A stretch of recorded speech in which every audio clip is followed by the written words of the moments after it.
ओम नमः शिवाय।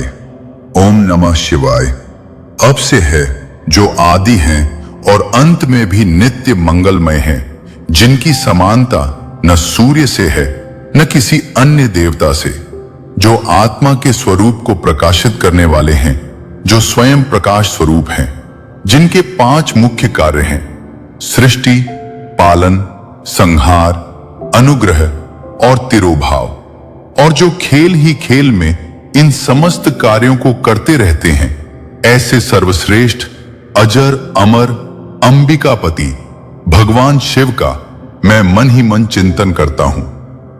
व्यास जी कहते हैं, जहां धर्म का क्षेत्र है, जहां गंगा और यमुना का पवित्र संगम है, उस परम पावन प्रयाग में महातेजस्वी महायज्ञ करने वाले मुनियों ने एक विशाल यज्ञ का आयोजन किया। उस महान यज्ञ का समाचार सुनकर पौराणिक शिरोमणि महामुनि सूति जी वहां पधारे।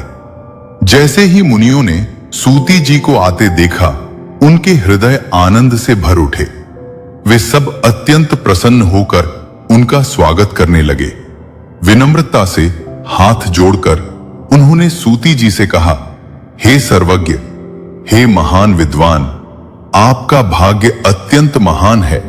आपने व्यास जी के श्रीमुख से संपूर्ण पुराणों का ज्ञान प्राप्त किया है, इसलिए आप कथाओं के भंडार हैं। ठीक उसी प्रकार जैसे समुद्र रत्नों का भंडार होता है। तीनों लोकों में भूत, वर्तमान और भविष्य ऐसी कोई वस्तु नहीं जो आपसे अज्ञात हो। आपका यहां आना हमारे लिए अत्यंत शुभ है।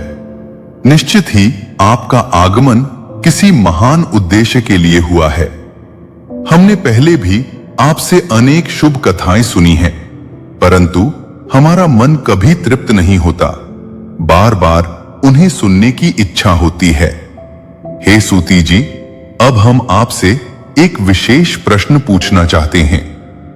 इस घोर कलयुग में मनुष्य पुण्य कर्मों से दूर हो जाएंगे, दुराचार में फंस जाएंगे, वे सत्य बोलना छोड़ देंगे, दूसरों की निंदा करेंगे, पराये धन को हड़पने की इच्छा रखेंगे, उनका मन पराई स्त्रियों में आसक्त होगा, वे हिंसा करेंगे, अपने शरीर को ही आत्मा मान बैठेंगे और पशु बुद्धि वाले हो जाएंगे, माता पिता का सम्मान नहीं करेंगे, ब्राह्मण लोग भी अपने धर्म से गिर जाएंगे, वे केवल धन कमाने के लिए विद्या का उपयोग करेंगे, क्षत्रिय अपना धर्म त्याग देंगे, शौर्य छोड़ देंगे और अधर्म के मार्ग पर चलेंगे, वैश्य धन कमाने में ही लगे रहेंगे और नाप तौल में छल करेंगे, शूद्र अपने आचरण से भटक जाएंगे और धर्म के विरुद्ध चलेंगे।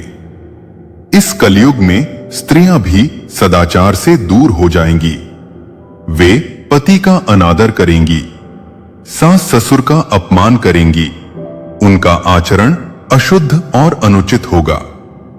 हे सूति जी, ऐसे पापमय समय में इन सब लोगों का उद्धार कैसे होगा?